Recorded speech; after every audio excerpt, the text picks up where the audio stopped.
Hello, welcome you all in the e-learning of TTC and LRDC. Myself Rajkumar Verma, working as a lecturer in Electrical Engineering Department at Department of Technical Education Rajasthan. आज का हमारा topic है types of DC motor. तो हम इनके बारे में study करते हैं। प्रीवियस क्लास जिसके अंदर डीसी मोटर के वर्किंग प्रिंसिपल के बारे में बात की थी। तो टाइप्स ऑफ डीसी मोटर के अंदर सबसे पहली जो स्लाइड है उसमें है टाइप्स ऑफ डीसी मोटर। तो दो टाइप की मेनली दो मोटर्स होती है, टू टाइप्स की होती है। एक सेपरेटली एक्साइटेड मोटर, दूसरी होती है सेल्फ एक्साइटेड मोटर। तो सेपरेटली एक्साइटेड मोटर में क्या होगा कि आपका जो फील्ड सर्किट होगा और power circuit that is armature circuit दोनों डिफरेंट होंगे, दोनों सेपरेटली होंगे, इसलिए इसका नाम क्या पड़ा हुआ है, सेपरेटली एक्साइटेड। दूसरा है सेल्फ एक्साइटेड। सेल्फ एक्साइटेड के अंदर इसको हम फर्दर थ्री पोर्शंस में डिवाइड करते हैं। First one is the shunt motor, second is series motor, third one is the compound motor. और कंपाउंड मोटर को भी टू पार्ट्स में आपका डिवाइड किया गया है। First is long shunt compound motor, second is short shunt compound motor. और long shunt है उसको भी टू पार्ट्स में डिवाइड किया, that is cumulative long shunt motor and differential long shunt motor. इसलिए जो शॉर्ट शंट है उसको भी टू पार्ट्स में डिवाइड किया है, क्यूमुलेटिव लॉन्ग शंट और डिफरेंशियल क्यूमुलेटिव शॉर्ट शंट और डिफरेंशियल शॉर्ट शंट। तो सबसे पहले हम बात करते हैं सेपरेटली एक्साइटेड डीसी मोटर की। तो सेपरेटली एक्साइटेड डीसी मोटर में क्या होगा, ये है मेरा एक फील्ड सर्किट है और ये मेरा है आर्मेचर सर्किट, ठीक है। तो चूंकि यहाँ पे मोटर की बात करें तो मोटर में क्या होगा कि आपका जो इनपुट होगा that will B electrical, output में आपको क्या मिलेगा, मैकेनिकल रोटेशन मिलेगा। तो अगर मैं वी वोल्टेज अप्लाई करता हूँ और अगर इसमें बेक ईएमएफ जो जनरेट हुआ that value is E B, तो जो वी इनपुट होगा that will be summation of E B plus I A R A plus B C D, that is brush contact drop. Input voltage जो दिया है वो का वो क्या होगा आपका, वो समेशन किस किस का होगा, बेक ईएमएफ जो जनरेट होगा इसके अंदर, प्लस में आई ए आर ए का मतलब क्या है कि आर्मेचर के जो कंडक्टर हैं उनका resistance that is R A अगर मैं मानता हूँ, तो आई ए आर ए क्या होगा मेरा, वोल्टेज के कंडक्टर के रेजिस्टेंस आर ए में होने वाला drop that is I A R A. और बी सी डी क्या है, वोल्टेज आपका ब्रश है, ब्रश के जो कॉन्टैक्ट हैं उनके अंदर जो ड्रॉप है that is B C D. तो जो ई है वी है इक्वल टू क्या होगा, E B plus I A R A plus B C D. यहाँ पे आई ए की वैल्यू किसके बराबर है, आपकी आई एल के बराबर है। मतलब आपका आर्मेचर करंट है that will be equal to load current, load की तरफ जो करंट जा रही है that will be similar to the armature current. तो I A equal to I L है। तो ये सेपरेटली एक्साइटेड जो डीसी मोटर है उसकी डायग्राम प्लस में उसका KVL equation, Kirchhoff voltage law का जो इक्वेशन है वो राइट किया है, और उसका जो स्टैंडर्ड है कि that I A equal to I L, load current आपके आर्मेचर करंट के बराबर ही होगी। अब ऐसी मोटर्स को हम कहाँ यूज़ करते हैं, तो एप्लीकेशन क्या है कि ऑटोमेटिक कंट्रोल सिस्टम और सर्वो मैकेनिज्म में। सर्वो मैकेनिज्म हम यूज़ करते हैं ऑटोमेटिक कंट्रोल सिस्टम के लिए, कि कोई भी सिस्टम है उसको अगर ऑटोमेटिकली हमें कंट्रोल करना है तो वहाँ पे हम सेपरेटली एक्साइटेड मोटर को काम में ले सकते हैं। उसके बाद में हम बात करते हैं सेल्फ एक्साइटेड मोटर की। सेल्फ एक्साइटेड मोटर में फर्स्ट वन है दैट इज शंट मोटर। तो शंट मोटर का डायग्राम कुछ इस टाइप से है। शंट मोटर में क्या होगा कि जो आपकी फील्ड वाइंडिंग होगी that will be in parallel with the armature winding या आर्मेचर सर्किट, तो आर्मेचर सर्किट के पैरेलल में होगी। तो आई एल है that is load current will be summation of I A armature current and the I S S that is the field current. Field current, field में जो current जा रही है उसके समेशन के बराबर होगा। और अगर मैं फील्ड वाइंडिंग है उसका रेजिस्टेंस में आर एस एच मान लेता हूँ, और उसमें से जो प्रोड्यूस फ्लक्स है दिस इज 5 SH है, तो R S I S H current जब आर एस एस में जाएगी तो उसमें से जो फ्लक्स प्रोड्यूस होगा दैट इज 5 SH। शंट में से प्रोड्यूस होने वाला फ्लक्स दैट इज 5 SH। आई ए आपकी क्या है, आर्मेचर करंट है, ओके। उसके बाद में अगर इसकी इक्वेशन की बात करें तो उसमें क्या होगा कि आई एल है that is summation of armature current plus में शंट फील्ड करंट। तो आई ए किसका इक्वेशन होगा, यानी आई ए की वैल्यू अगर निकालता हूं तो आई ए होगा आपका I L minus I S H, यानी load current minus I S H, load current minus I S H किसके बराबर होगा, आपका आई ए के बराबर होगा। और मैं अगर आई एस एच की बात करूँ तो आई एस एच क्या होगा मेरा, क्योंकि ये वोल्टेज जो है और ये जो वाइंडिंग है that is in parallel with applied voltage, तो जो आई एस एच है that is equal to V upon R S H, V upon R S H, यानी रेजिस्टेंस जो वोल्टेज है divide by resistance, V upon R S H, I S H है। As a supply voltage constant it's flux remains constant nearly. तो shunt motor के अंदर क्या होता है कि आपका जो फ्लक्स है दैट इज कांस्टेंट। क्यों कांस्टेंट होता है? क्योंकि अप्लाइड वोल्टेज है दैट इज कांस्टेंट है। RSH है, फील्ड वाइंडिंग अगर एक बार आपने जो डिज़ाइन कर दी उसका रेजिस्टेंस भी फिक्स हो गया, तो जो आप उसमें से करंट होगी दैट विल बी फिक्स, और करंट अगर ISS फिक्स है तो उससे की वजह से जो प्रोड्यूस फ्लक्स है FISS that will be constant. ये हुई आपकी शंट मोटर की बात। तो शंट मोटर का मेनली जो दो टाइप की इक्वेशन होती है, फर्स्ट में is the V equal to EB plus IARA plus BCD। तो इसकी हम बात करते हैं, ये V अप्लाइड वोल्टेज है, ये भी अप्लाइड वोल्टेज, ये IL करंट है। इस IL करंट का कुछ कंपोनेंट दैट इज IA किस में जाएगा आपका, इसका कुछ कंपोनेंट किस में जाएगा आपका, आर्मेचर वाइंडिंग्स के अंदर जाएगा। आर्मेचर वाइंडिंग का रेजिस्टेंस अगर RA है तो वाइंडिंग में होने वाला लॉस क्या हो जाएगा, IARA, और उसके अंदर कुछ ब्रश का कॉन्टैक्ट ड्रॉप भी होगा। तो V क्या होगा आपका, V होगा EB, इसमें से जो जनरेट BMF EMF है that is back EMF, EB plus IARA क्या है आपका, इसमें से होने वाली रेजिस्टेंस में से होने वाला voltage drop that is IARA, और ये है BCD that is your brush contact drop, और IA की वैल्यू ये होती है। तो ये आपका मेनली दो इक्वेशन होती है, V equal to EB plus IARA plus BCD, और IA equal to IL minus ISH, ये मैं बोलता हूँ IL equal to IA plus ISH। Okay, उसके बाद में हम बात करते हैं सीरीज मोटर की। देखो यहाँ पे सेल्फ एक्साइटेड मोटर को तीन पार्ट्स में डिवाइड किया, that is shunt motor, series motor and the compound motor. तो दूसरा है सीरीज मोटर। तो सीरीज मोटर हम इसको क्यों बोलते हैं, क्योंकि इसके अंदर जो वाइंडिंग होती है that is series winding. Series winding क्यों बोलते हैं, क्योंकि ये जो सर्किट है that will be in series with armature circuit. यहाँ पे शंट मोटर क्यों बोलते हैं, क्योंकि पैरेलल जो आपका फील्ड वाइंडिंग है that is in parallel with the armature circuit. यहाँ पे ये क्या है, आर्मेचर क्या है, सीरीज में ही है। तो जो अप्लाइड वोल्टेज V है, V लगाया है, उसकी वजह से करंट आपकी ISE आई है। अगर रेजिस्टेंस इस फील्ड वाइंडिंग का RSE है तो उसकी वजह से जो प्रोड्यूस फ्लक्स है दैट इज FISE, इसमें से IA करंट जा रही है। तो यहाँ पे IA करंट है, आर्मेचर करंट है, that will be simply equal to series field winding current, and that will be similar to as load current. Load में वो की वही करंट जा रही है जो कि आपके फील्ड वाइंडिंग में से करंट प्रोड्यूस फ्लो हो रही है, और वो की वही करंट है जो आपके लोड में फ्लो हो रही है। FISE is proportional to IA, क्योंकि सीरीज फील्ड वाइंडिंग में से जो करंट प्रोड्यूस हो रही है, फ्लो हो रही है, दैट इज FISE। ISE और ISC की वैल्यू किसके बराबर है आपकी, IA के बराबर है, और IA is directly proportional to FISE, यानी सीरीज फील्ड वाइंडिंग रेजिस्टेंस में सीरीज फील्ड वाइंडिंग का फ्लक्स कितना होगा उसके बराबर होगी।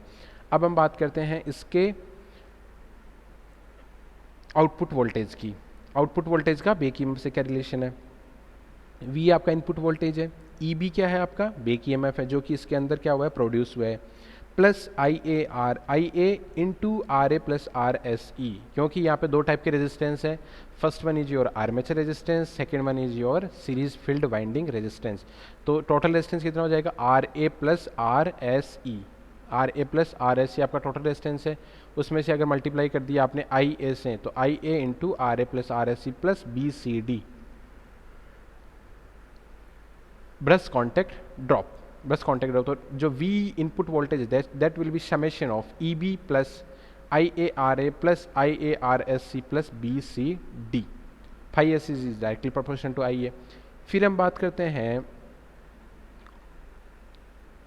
कंपाउंड मोटर की। तो कंपाउंड मोटर में क्या टू टाइप्स के होती हैं, एक होता है लॉन्ग शंट एंड दूसरा इज शॉर्ट शंट। तो कंपाउंड बेसिकली इसको कंपाउंड क्यों बोलते हैं, क्योंकि कंपाउंड बेसिकली क्या है, it is the combination of shunt motor and the series motor.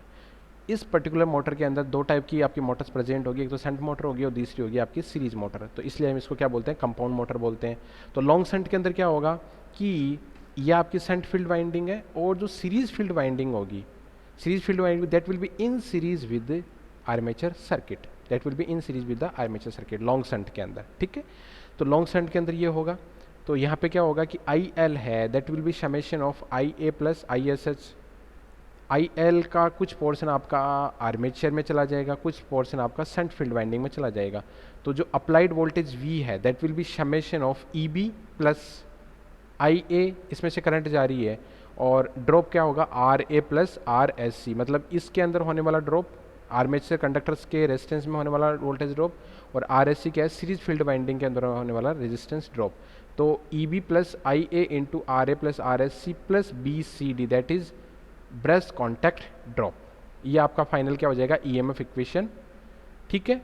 और आई ए की वैल्यू क्या होगी आपकी, आर्मेचर करंट की वैल्यू क्या होगी, आई ए इक्वल टू होगा आई L minus I S H, या मैं बोल सकता हूँ कि आई एल की वैल्यू किसके बराबर होगी आपकी, आई ए प्लस आई एस एच, क्योंकि जो लोड करंट आई एल है that will be summation of I S H plus I A, okay. और मैं अगर आई एस एच की बात करूँ कि जो शंट फील्ड वाइंडिंग है उसके अंदर जो करंट फ्लो हो रही है उसकी वैल्यू क्या होगी, V applied voltage divide by R S H, इसका resistance V upon R S H that is I S H, okay. ये लॉन्ग शंट की बात हुई। अब हम बात करते हैं शॉर्ट शंट की। तो शॉर्ट लॉन्ग शंट में क्या था कि सीरीज फील्ड वाइंडिंग थी that is in series with armature circuit. यहाँ पे हम शॉर्ट शंट की बात करते हैं तो शॉर्ट सर्किट में क्या होगा कि आर्मेचर सर्किट के पैरेलल में क्या होगा आपका शंट फील्ड वाइंडिंग, और इन दोनों के कॉम्बिनेशन के सीरीज में क्या होगा आपका सीरीज फील्ड वाइंडिंग आपकी प्रेजेंट होगी, ठीक है। तो ये शॉर्ट सर्किट कंपाउंड का क्या होता है आपका कॉम्बिनेशन होता है, या शॉर्ट सर्किट कंपाउंड जो मोटर है उसकी आपका स्टैंडर्ड डायग्राम होता है। अब हम इसकी अगर वोल्टेज की बात करें तो वोल्टेज इक्वल टू क्या होगा, ई बी इसके अंदर प्रोड्यूस हुआ है, आर्मेचर कंडक्टर्स के अंदर जो करंट जा रही है that is I A, armature conductors के अंदर करंट जा रही है आई ए, तो E B plus I A R A क्या है, आर्मेचर कंडक्टर्स के अंदर के रेजिस्टेंस आर ए में होने वाला voltage drop, plus series field winding है उसके अंदर जो करंट जा रही है that is load current I L. तो इस सीरीज फील्ड वाइंडिंग का रेजिस्टेंस अगर आर एस ई है तो इसके अंदर होने वाला वोल्टेज ड्रॉप क्या हो जाएगा, I L into R S C plus B C D that is brush contact drop. तो V की वैल्यू क्या हो जाएगी, E B plus I A R A plus I L into R S C plus B C D, और I A की value again क्या होगी आपकी I L minus I S H, load current minus shunt field winding में से जो current जा रही है that is I S H. तो I A equal to I L minus I S H, और आई एस एच की value क्या हो जाएगी आपकी, आई एस एच क्या है कि ये वी वोल्टेज पूरा है तो अपने को ई बी की वैल्यू निकालनी है, तो ई बी क्या हो जाएगा V minus I L R S C. अगर मैं ब्रश कॉन्टैक्ट ड्रॉप को नेग्लेक्ट करता हूँ या आई ए आर ए को भी, क्योंकि I A R A brush contact drop तो इसी के अंदर ही होगा, तो इसको अगर के वी एल लगाता हूँ तो V minus I L R S C क्या हो जाएगा, इस पर्टिकुलर टर्मिनल और इस पर्टिकुलर टर्मिनल के बीच का वोल्टेज ड्रॉप आपका आ जाएगा। तो आई एस एस क्या होगा, V minus I L R S C upon R S S. तो ये कंप्लीट क्या था आपका, ये कंप्लीट ये था कि डिफरेंट टाइप ऑफ मोटर्स हैं, जिसमें कौन कौन सी अपने मोटर्स पड़ी थी, that is self excited Motors, पहले सेपरेटली एक्साइटेड पड़ा, फिर सेल्फ एक्साइटेड के अंदर सेंट मोटर पड़ी, फिर सीरीज मोटर पड़ी, और फिर कंपाउंड मोटर के अंदर तो टू टाइप की मोटर होती हैं, that is first is long shunt, short shunt. Long shunt के अंदर क्यूमुलेटिव और डिफरेंशियल होता है, और शॉर्ट शंट में भी क्यूमुलेटिव और डिफरेंशियल होता है। क्यूमुलेटिव और डिफरेंशियल का यहाँ पे क्या मतलब है कि अगर आपकी शंट फील्ड वाइंडिंग्स की वजह से जो फ्लक्स प्रोड्यूस हो रहा है उसी की एडिशन में अगर आपका सीरीज फील्ड वाइंडिंग का सीरीज फील्ड वाइंडिंग का फ्लक्स भी अगर प्रोड्यूस हो रहा है तो इस टाइप के जो फ्लक्स को है उसके अंदर एडिशन होता है, उसको बोलते हैं हम क्यूमुलेटिव फ्लक्स, ठीक है, या क्यूमुलेटिव लॉन्ग शंट मोटर बोलते हैं उसको।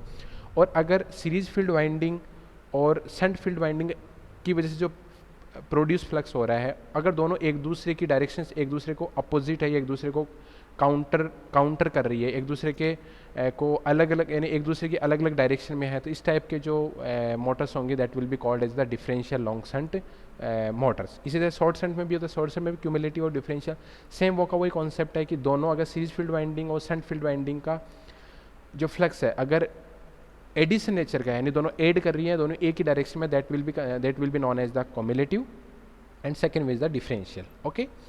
ये वाली बात हुई। उसके बाद में ये तो कंप्लीट हुआ आपका डीसी मोटर का different type of DC motor. अब हम बात करते हैं कि जनरेटर और मोटर के अंदर बेसिकली डिफरेंस क्या है।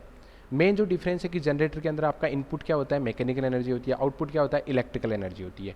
मोटर के अंदर क्या होता है, इलेक्ट्रिकल एनर्जी आपकी इनपुट होती है, आउटपुट क्या होता है आपका मैकेनिकल एनर्जी होती है। तो जनरेटर के अंदर क्या होता है कि डिलीवरी कब होगी, जब आपका जनरेटेड वोल्टेज आपका जो लोड वोल्टेज है उससे ज़्यादा हो, क्योंकि हमेशा ये पता है कि करंट हमेशा हाई वोल्टेज से लो वोल्टेज की तरफ भी फ्लो होता है, मतलब हाई पोटेंशियल से लो पोटेंशियल की तरफ भी आपकी करंट फ्लो होगी। तो ईजी आपका हमेशा वी से ज़्यादा है, या ईजी की वैल्यू अगर वी है तो that will be known as the device generator. यहाँ पे आई ए की वैल्यू क्या होगी, armature current will be summation of load current और आई एस एच, क्योंकि यहाँ पे जनरेटेड से जनरेटेड ई एम एफ हुआ है उसकी वजह से कोई करंट आ रही है that is I A armature current, वो आर्मेचर करंट टू पार्ट्स का डिवाइड होगी that is I L plus I S H. यहाँ पे वी क्या है आपका टर्मिनल वोल्टेज है, ई जी यहाँ पे क्या है इंड्यूस्ड और जनरेटेड ई एम एफ है, EGIA क्या है, इलेक्ट्रिकल पावर जनरेटेड, क्योंकि मैकेनिकल एनर्जी अपन दे रहे हैं उसके इक्विवेलेंट आपकी इलेक्ट्रिकल एनर्जी कितनी जनरेट हुई है, क्योंकि ये E इंटू आई क्या है, V और I का मल्टीप्लिकेशन, मतलब वोल्टेज और करंट का मल्टीप्लिकेशन है, ठीक है। तो वाट्स में इसकी आउटपुट होगा। तो EG क्या है, आपका जनरेटेड वोल्टेज है, IA उसकी वजह से, उस जनरेटेड वोल्टेज की वजह से आने वाली करंट है, EG इंटू IA। तो ये जो पावर होगी that will B electrical equivalent of the mechanical input, क्योंकि जनरेटर के अंदर मैकेनिकल इनपुट जाएगा तो उसके करॉस्पॉन्डिंग इलेक्ट्रिकल इक्विवेलेंट कितना प्रोड्यूस हो रहा है, that is EG into IA। और V इंटू IL, क्योंकि टर्मिनल वोल्टेज V है, IL उस लोड पे जाने वाली करंट है, तो V इंटू IL क्या होगा, आपका इलेक्ट्रिकल आउटपुट होगा, क्योंकि अपने को आउटपुट भी इलेक्ट्रिकल में चाहिए, तो V इंटू IL क्या होगा, आपका इलेक्ट्रिकल आउटपुट होगा। और EGIA माइनस VIL है, क्योंकि इनपुट कितना है, इलेक्ट्रिकल इक्विवेलेंट इनपुट कितना है, EG इंटू IA, आउटपुट कितना मिला आपको, electrical equivalent V into IL। तो ये क्या होगा, EGIA माइनस VIL क्या होगा, टोटल कॉपर लॉसेज या टोटल लॉसेज जितने भी होंगे वो सारे के सारे इसके अंदर इंक्लूडेड हो जाएंगे, इसके अंदर काउंट हो जाएंगे, ठीक है। ये तो ये आपकी जनरेटर की बात। अब हम बात करते हैं मोटर। तो मोटर के अंदर क्या होगा, इलेक्ट्रिकल एनर्जी आपकी इनपुट होगी, आउटपुट में क्या बोलेगा, मैकेनिकल। तो क्या होगा, ये तभी पॉसिबल है जब आपका terminal voltage that is supply voltage is greater than EB that is back EMF, तभी ये पॉसिबल है। IA है armature current, that will B difference of load current minus shunt field current, ठीक है। तो IA की वैल्यू क्या हो जाएगी, IL माइनस ISH। V क्या है, आपका सप्लाई वोल्टेज है यहाँ पे। EB क्या है, आपका इंड्यूस जो जनरेटेड EMF बोलते हैं, पर इसको मोटर के केस में हमेशा इसको क्या बोलते हैं, बैक EMF, क्योंकि जनरेटेड और इंड्यूस EMF बेसिकली जनरेटर के लिए हम नोमेनक्लेचर यूज़ करते हैं, तो जो बैक EMF होगा वहाँ पे हम इसको यूज़ कर लेंगे EB।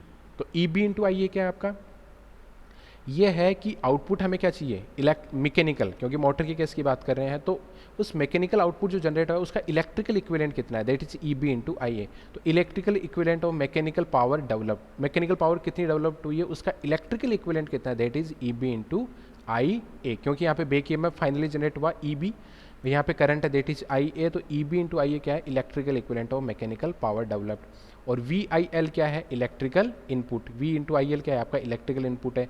तो इनपुट क्या है, इलेक्ट्रिकल इनपुट है, आउटपुट क्या है, EB into IA electrical output है। तो V into IL minus EB into IA क्या है, टोटल कॉन्टैक्ट लॉस या टोटल कॉपर लॉसेज या डिफरेंट टाइप ऑफ लॉसेज को ये इंक्लूड करता है। तो बेसिकली ये जनरेटर का कॉन्सेप्ट है, ये मोटर का कॉन्सेप्ट है, दोनों को डिफरेंस करके मैंने बता दिया है कि जनरेटर के क्या क्या टर्मिनोलॉजी होगी, कैसे उसका वर्किंग, कौन कौन सी एनर्जीज होंगी, मैकेनिकल इलेक्ट्रिकल, उनका कैसे रिलेशन होगा। उसी तरीके से मोटर का भी ये कंसेप्ट मैंने यहाँ पे आपको क्लियर किया है। तो ये बेसिकली जनरेटर और मोटर का एक तरह से डिफरेंस था, जिससे स्टूडेंटों को आइडिया लगे कि बेसिकली जनरेटर और मोटर के अंदर डिफरेंस क्या होता है और उनका काम करने का तरीका क्या होता है।